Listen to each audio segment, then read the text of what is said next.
kasih kepada Dewan Juri yang terhormat telah memberikan aku waktu untuk berpidato. Dan pertama aku akan menjelaskan dulu apapun yang aku katakan di sini. Ini sama sekali tidak merepresentasikan diriku dan ini hanya untuk kepentingan debat saja. Semoga enjoy debatnya. Aku akan mulai debat dalam 3, 2, 1.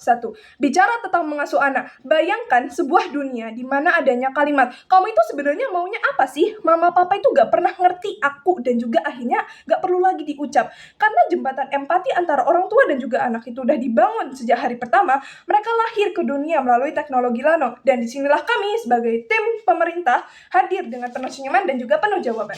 Oke, masuk ke dalam poin saya yang pertama. Latar belakang dan juga hipotesa pada perdebatan kali ini. Mari kita bersikap realistis, Dewan Juri. Apa masalah terbesar dunia kita saat ini yang berhubungan dengan keluarga? Oke, aku akan jelaskannya melalui 3 poin. Pertama, miskomunikasi dan juga guessing game atau tebak-tebakan. Di status quo, membesarkan anak di bawah 18 tahun itu seperti menebak teka-teki.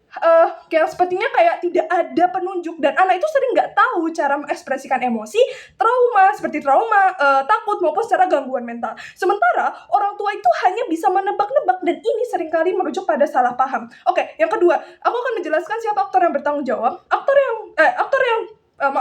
Pertama adalah aktor yang rentan.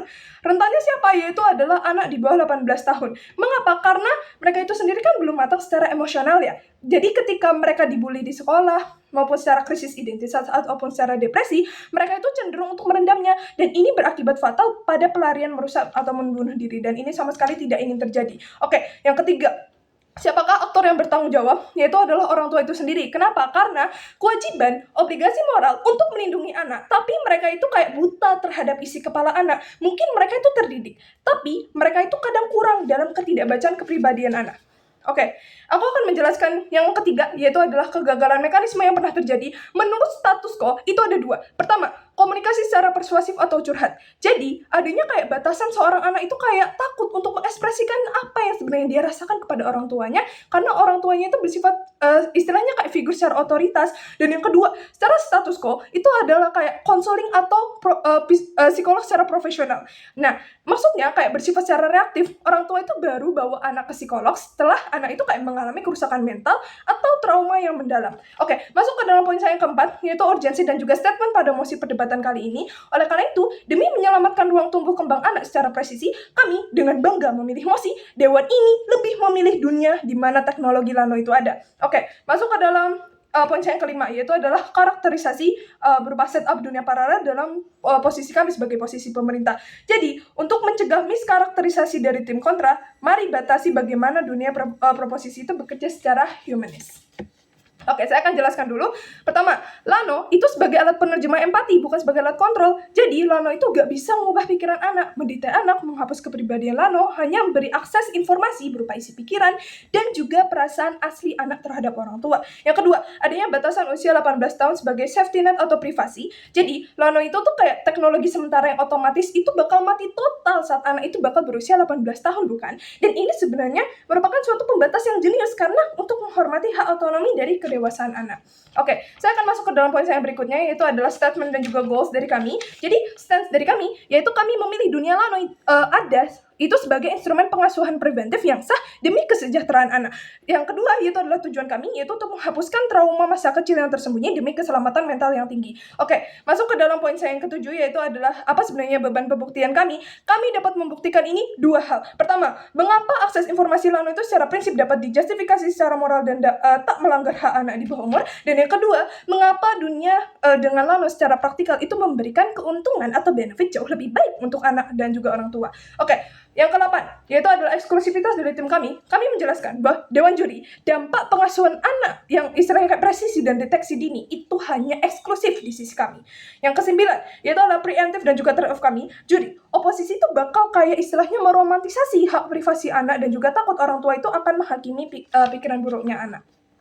Tapi kami itu dapat patahkan skenario itu dengan pertama, adanya justifikasi hukum. Anak di bawah 18 tahun itu secara inheren itu belum punya otonomi penuh, bukan? Karena belum matang secara kognitif. Jadi, akses Lano itu bukanlah pelanggaran secara privasi, melainkan perpanjangan hak perwakilan yang sah. Yang kedua, mitigasi secara realita. Tanpa Lano, ortu tuh bakal terus menghakimi anak secara keliru karena istilahnya buta dan juga nebak-nebak seperti yang sudah saya jelaskan di hipotesa masalah saya, Dewan Juri yang terhormat. Dan istilahnya Di sisi kami, karena Lano itu bersifat empiris, bias curiga orang tua itu diredam sehingga responsif mereka itu lebih terukur, bukan? Dan kami terima konsekuensi hilangnya ruang misteri anak sebelum istilahnya 18 tahun, tapi mari kita pertimbangkan lagi. Di sisi oposisi, jadi demi privasi, ya kan, mereka itu kayak dibiarin mengalami depresi. Sementara di sisi kami, itu privasi sementara itu ditukar dengan kepastian keselamatan jiwa, intervensi dari mental dini, dan juga rasa aman.